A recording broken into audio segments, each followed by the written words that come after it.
teachers generally are kind of first reporters when it comes to issues of child abuse or something like that.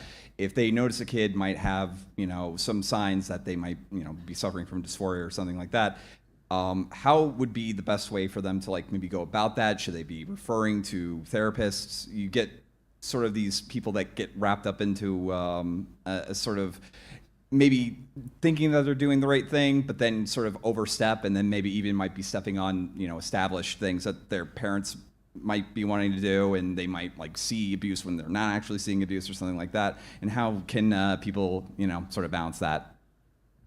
I'll just say, simply put, I think there's a bill that might be being passed in Texas on the 1st of July. It might have died in the House. They might be representing it in June. That if once a teacher is alerted by a minor, and they could be under 14, they might have, again, adjusted it right now in the last legislative, about talking about sex, their sexuality, and something deep and or about dysphoria, I think they have 6 weeks to contact the parent to give them some understanding. Don't have to give them details, but hey, your kid came to talk to me about complicated sexual issues and these things. Opponents of the bill are saying that you can't out a kid if they have religious parents and it leads to abuse, etc. But that's being debated right now, and I think that's a very fair debate to be happening. I agree with the bill that if a kid is going through sexual development, that's actually agreeing with you that these conversations are not for the teacher and the student and the state. It's for a doctor and its parents and its kids to be able to discuss, and maybe not even the doctor at that point, because maybe the parents just disagree entirely.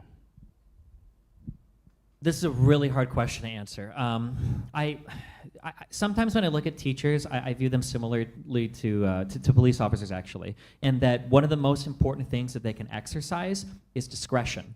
When you get pulled over by a cop, when a cop sees something going on, that cop, there is not we do this and this and this and this and this. There is a huge range of discretion for, he might catch you trespassing. He might be able to size you up and say, okay, you seem like an okay guy, get out of here. He might think you're up to trouble. He might, and you can get into trouble with that, I acknowledge, but the discretion is important because we trust, to some extent, police officers and to some extent teachers to make these calls with our children, and the reality is that our children are going to be with these teachers for 8 hours a day. They have to have some sort of relationship with the child to understand what's going on. If I was having an intimate conversation, I say that, with a friend or somebody at school, and a teacher overheard me and reported that to my parent, and if it was something that was going to get me in big trouble, I don't know how that would affect me as a kid. That would upset me a lot. I feel like I wouldn't be able to trust the teachers. I feel like my privacy is being violated. That would be bad if I was a kid. But as a parent, my kid is talking some crazy shit at school, and I found out a teacher heard it and didn't tell me, I would be fucking furious. I'd be incredibly mad. What do you mean my kid was saying this shit, 6 months ago and nobody told me? How could you not tell me that, right? I'm the parent. It's really complicated. I think even in the DeSantis bill in Florida, I think even in that there's verbiage that there's got to be some discretion left to the teachers about whether or not presenting some information to the parent is going to put that child in harm's way. If you have some very...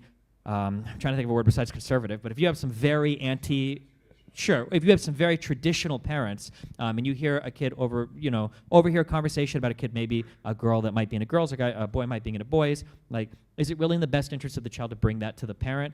I don't know. Probably not in that case. In other cases, if you hear a child talking about something, maybe it is in the best interest to bring to the parent so that the parents can address it in the household.